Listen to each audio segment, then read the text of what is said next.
ഞാനിവിടെ ഒരു അടിപൊളി സേമിയ ബർഫി ഉണ്ടാക്കുന്നത് കാണിക്കാൻ വേണ്ടിയിട്ടാണ് ഞാൻ വന്നിരിക്കുന്നത്. എല്ലാവരും ഇത് ട്രൈ ചെയ്ത് നോക്കണം. ഞാനിവിടെ ഒരു വെർമിസെല്ലിയുടെ ബർഫി ഉണ്ടാക്കാൻ വേണ്ടിയിട്ട് എടുത്തിരിക്കുന്നത് ഈ വെർമിസെല്ലിയാണ്. നമ്മുടെ സാധാ വെർമിസെല്ലി അല്ല, ഇത് നമുക്ക് സൂപ്പർ മാർക്കറ്റുകളിൽ കിട്ടുന്നതാണ്. ഈ വെർമിസെല്ലി നൈസായ ഒരു വെർമിസെല്ലിയാണ് ഇത്. നമ്മുടെ പായസം ഉണ്ടാക്കുന്ന വെർമിസെല്ലി അല്ല ഇത്. എല്ലാ സൂപ്പർ മാർക്കറ്റുകളിലും ഇത് കിട്ടുന്നതാണ്. ഇവിടെ കണ്ണൂർ ക്രീൻസിലൊക്കെ ഉണ്ട്. ഞാൻ ക്രീൻസിൽ നിന്നാണ് വാങ്ങിയിരിക്കുന്നത്. ഇത് ഇവിടെ വെർമിസെല്ലി എല്ലാം പൊടിച്ചു വെച്ചിട്ടുണ്ട്. ഇതേപോലെ പൊടിക്കണം, ചെറിയ ചെറിയ പീസാക്കിയിട്ട്. നമ്മുടെ നെയ്യ് ഇവിടെ ചൂടായി വന്നിട്ടുണ്ട്. അതിലേക്ക് നമുക്ക് പൊടിച്ചു വെച്ച വെർമിസെല്ലി ഇതിലേക്ക് ഇട്ട് കൊടുക്കാം.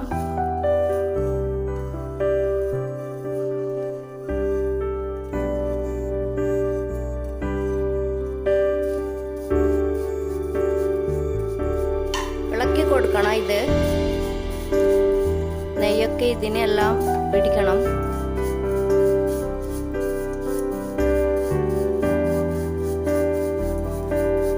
ഇതിലേക്ക് നമ്മുടെ കശുവണ്ടി പൊടിച്ചതിട്ട് കൊടുക്കാം. ചെറുതായിട്ട് ഞാൻ മുറിക്കിയതാണ്. അത് ഒരാൾ ഇഷ്ടമനുസരിച്ചുള്ളത് നട്ട്സുകൾ ഇട്ട് കൊടുക്കാം.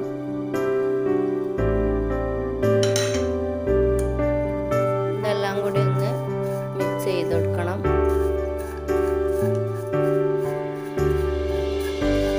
നമ്മുടെ തേങ്ങാപ്പൊടി ഇട്ട് കൊടുക്കുക. തേങ്ങാപ്പൊടി ഞാൻ സൂപ്പർ മാർക്കറ്റിൽ നിന്ന് വാങ്ങിയതാണ്. അത് 1/4 കപ്പാണ്. 1/4 കപ്പാണ് തേങ്ങാപ്പൊടി വേണ്ടത്.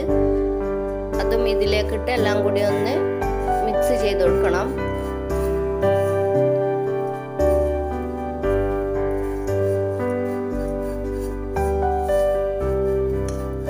നല്ല ടേസ്റ്റിയാണിത്. എല്ലാവരും ഇത് ഉണ്ടാക്കി നോക്കണം.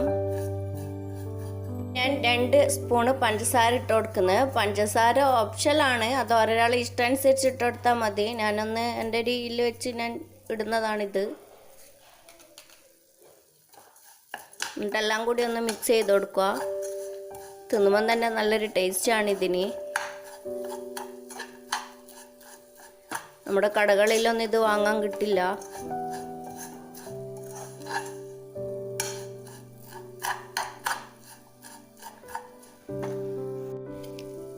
നമ്മുടെ വെർമിസെല്ലി ബർഫി ഇവിടെ റെഡി ആയിട്ടുണ്ട്. ഇത് നമുക്ക് ചൂടാറിയതിന് ശേഷം നമുക്ക് ഓരോ ഡിസൈൻ ആക്കി എടുക്കാം.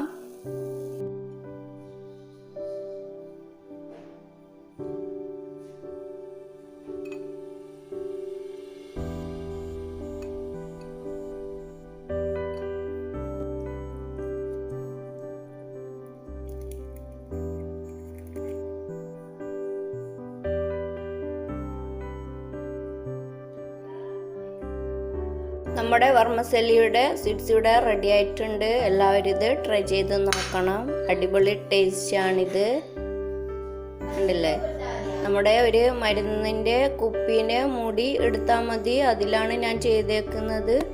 അതിൽ നിന്ന് പുറത്തോട്ട് വരണമെന്നുണ്ടെങ്കിൽ ആ മൂടി നമ്മൾ മെല്ലെ മെല്ലെ പ്രസ് ചെയ്ത് കൊടുത്താൽ ആ മൂടീൻ്റെ അകത്തുനിന്ന് പുറത്തോട്ട് വരും. ഒരാളുടെ ഇഷ്ടമനുസരിച്ച് നമുക്ക് ഡിസൈൻ ചെയ്യാം. ഓക്കെ.